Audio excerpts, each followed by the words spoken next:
বোনদেরকে বলে দিই, অনলাইনে যেহেতু যাবে, আল্লাহর ওয়াস্তে আমাদের ফোনে কোনো ফোন দিবেন না, আল্লাহর ওয়াস্তে আমাদের ফোনে আমাদের হোয়াটসঅ্যাপে কোনো মেসেজ পাঠাবেন না। আর এমন এমন মিষ্টি ভাষার মেসেজ দেখলে মনে হয় যে মানে সব অসহায় মেয়ের দায়িত্ব নেওয়ার জন্য আমরাই আছি। আর সবার একটাই সমস্যা, আমার স্বামী ভালো না, আমার স্বামী ভালো। তার ধারণা যে তার স্বামী ভালো না, বাকিদের সবার স্বামী ভালো। নবী সাল্লাল্লাহু আলাইহি ওয়াসাল্লামের সামনে যখন কোনো মেয়ে এভাবে র্যান্ডমলি স্বামীর নামে অপবাদ দিত, মিথ্যাচার করত বা অভিযোগ আরোপ করত, আল্লাহ নবী সাল্লাল্লাহু আলাইহি ওয়াসাল্লাম রাগ হতেন। সে আপনার ভরণ পোষণ দেয়, আপনাকে খাওয়ায়, আপনাকে পড়ায়, আপনার সিকিউরিটি দেয়, আপনার সম্মান রক্ষা করে, সারাটা জীবন আপনার জন্য একদম তেজপাতা বানায় ফেলে দিল, এখন বলছেন স্বামী ভালো না।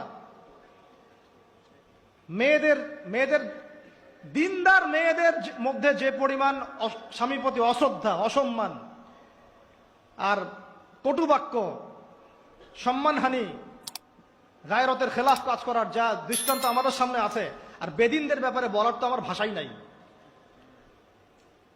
মনে করবেন না যে কেউ মাদ্রাসায় পড়লেই একদম দুধে দেওয়া তুলসী পাতা হয়ে যায়, না, ভুল ধারণা আপনার, কখনো নয়।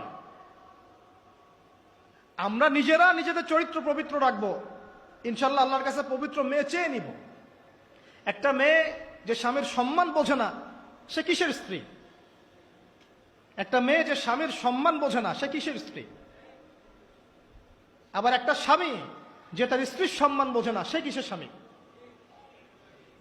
সমস্যা, আমি ইসলাম এবং পারিবারিক জীবন নিয়ে আমার ভিতরে এত কথা জমে আছে, এটা বলতে গেলে আমার 3 ঘন্টা সময় লাগবে।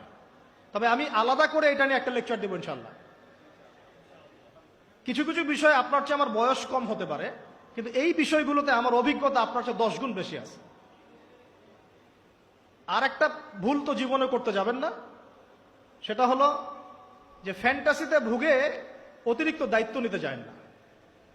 ফ্যান্টাসিতে ভুগে অতিরিক্ত দায়িত্ব নিতে যায় না, তাহলে দিন থেকে আপনি বিচ্যুত হয়ে যেতে পারেন।